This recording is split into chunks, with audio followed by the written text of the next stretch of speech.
Welcome to another episode of the Sankofa Pan-African series.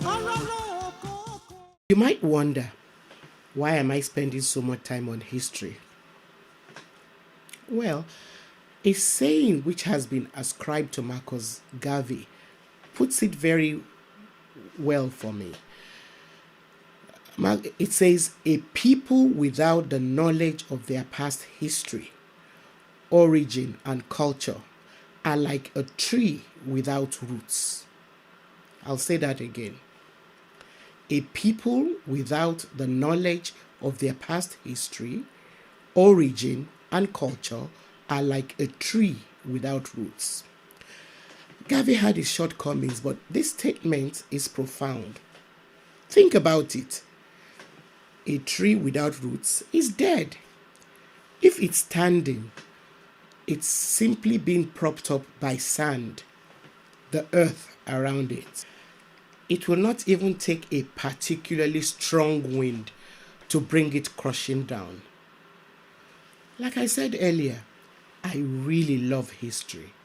I have very fond memories of my earliest history lessons about the great African civilizations and historical figures like Mansa Musa, Emmanuel Agre, Jaja of Opobo, Nana of Ishekiri, to mention just a few.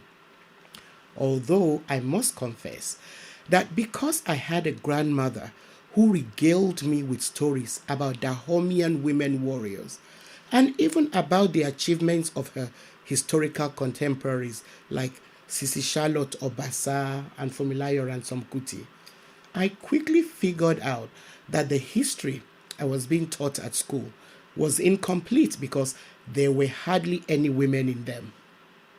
In fact, the only woman I remember from those early history classes was Queen Amina of Zaria.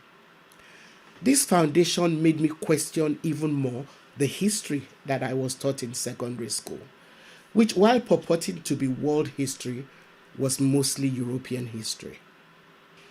My children's generation was even worse off because they were not taught African history in primary school like I was, in spite of the fact that they attended primary school in Nigeria. Another reason why I'm doing this series is because it is, of course, important for the future of Africans and Africans in diaspora to have as many voices emphasizing the fact that civilization did not originate in European countries, as most of the history books out there try to lead us to believe. Neither does civilization end in the countries that now represent the so-called developed world. Unfortunately, most of the history that generations of Africans and people of African descent continue to be taught do not acknowledge that there is even any tangible African history. However, historians like John Henrik Clarke, please look out for his books. People like John Henrik Clarke illustrate that it is important for us and our future generations to ask, what was the rest of the world doing when Europeans were supposed to have been developing the light of culture? What some historians are saying is that it is ridiculous to believe that the world waited in darkness for Europeans to bring enlightenment, because Europe itself was in darkness during most of the early historical era. Before rounding up this episode, I'd like to leave you with a question. So, why the grand attempt to distort history? Please send me your answers and comments, to this question. Why the grand attempt to distort history? And please watch out for my next episode where we'll be elaborating more on this.